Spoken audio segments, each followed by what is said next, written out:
ಕೊಪ್ಪಳದಲ್ಲಿ ticket miss ಆದ್ರೂ ಕೂಡ ಕರಡಿ ಸಂಗಣ್ಣ ಅವರ ಪ್ರಯತ್ನ ಮುಂದುವರೆದಿದೆ. ಇವತ್ತು ಅವರು ಕುಮಾರಸ್ವಾಮಿ ಬೊಮ್ಮಾಯಿಯ ಜೊತೆಗೂ ಕೂಡ ಮಾತುಕತೆಯನ್ನ ನಡೆಸಿದ್ದಾರೆ. ಒಂದಷ್ಟು ಚರ್ಚೆಗಳಾಗಿದೆ. ಕರಡಿ ಸಂಗಣ್ಣ ಅವರನ್ನ ಮನವೊಲಿಸುವಂತಹ ನಿಟ್ಟಿನಲ್ಲಿ ಪ್ರಯತ್ನಗಳು ಸಾಗಿದೆ.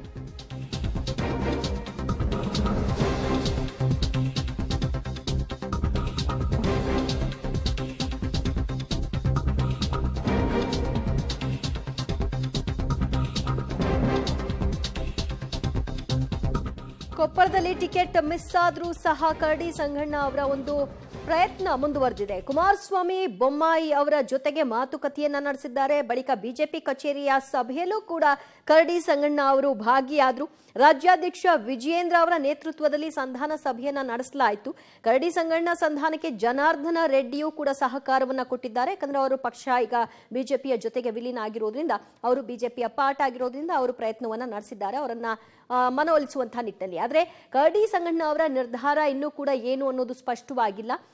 ನೀವು ಎಲ್ಲ ರೀತಿಯಲ್ಲೂ ಕೂಡ ಸಹಕಾರವನ್ನ ಕೊಡಿ, ಮುಂದಿನ ದಿನಗಳಲ್ಲಿ ಹೈಕಮಾಂಡ್ ನಾಯಕರು ಇದನ್ನು ಗಮನಿಸಿಕೊಳ್ತಾರೆ ಅಂತ ಬೊಮ್ಮಾಯಿ ಆದಿಯಾಗಿ ಎಲ್ಲರೂ ಕೂಡ ಪ್ರಯತ್ನವನ್ನ ನಡೆಸಿದ್ದಾರೆ. ಇವತ್ತು ಬಿಜೆಪಿಯ ಒಂದು ಕಚೇರಿಯಲ್ಲಿ ನಡೆದಂತಹ ಸಭೆಯಲ್ಲಿ ಕರಡಿ ಸಂಗಣ್ಣ ಕೂಡ ಭಾಗಿಯಾಗಿದ್ರು. ಇವತ್ತು ಪಾರ್ಟಿ ಆಫೀಸಿಗೆ ಕರೆದಿದ್ದಾರಲ್ಲ. ನಮ್ಮ ಜೊತೆ ಬಂದಿರತಕ್ಕಂಥ ನಮ್ಮ ಕ್ಷೇತ್ರದ ನಾಯಕರು ಮತ್ತು ಯೂತ್ಸ್ ಏನಂದ್ರೆ ಯಾರ್ಯಾರು ನಮ್ಮ ಲೀಡರ್ ಅವ್ರು ಭೇಟಿ ಆಗೋಣ ಅಂತ ಬಂದಿದ್ದಾರೆ. ಅವ್ರದ್ದು ತಮ್ಮದೇನು ಅನಿಸಿಕೆ ಇದೆ ಅದೆಲ್ಲ ಹೇಳಿದ್ದಾರೆ. ಆ ಮೀಟಿಂಗ್ನಲ್ಲಿ ಅಲ್ಲಿ ಸೇರ್ತೀವಿ.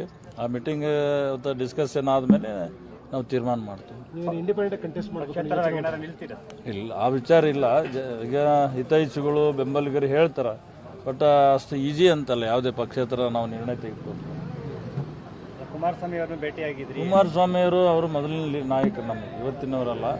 ಅವರ ಏನಂದ್ರೆ ಆರೋಗ್ಯದ ದೃಷ್ಟಿಯಿಂದ ಅವರ ಯೋಗಕ್ಷೇಮ ವಿಚಾರ ಮಾಡಲಿಕ್ಕೆ ಹೋಗಿದ್ದು ನಾನು. ಅವ್ರಿಗೆ ವಿಶ್ ಮಾಡಿ ಬಂದೇನೆ. ದೇವ್ರ ದುಡ್ಡಾವಿದೆ. ನಿಮಗೆ 3ನೇ ಸರಿ ಇವತ್ತು ಸರ್ಜರಿ ಆಗಿರಂದ್ರೆ ವೆರಿ ಲಕ್ಕಿ ಫೆಲೋ.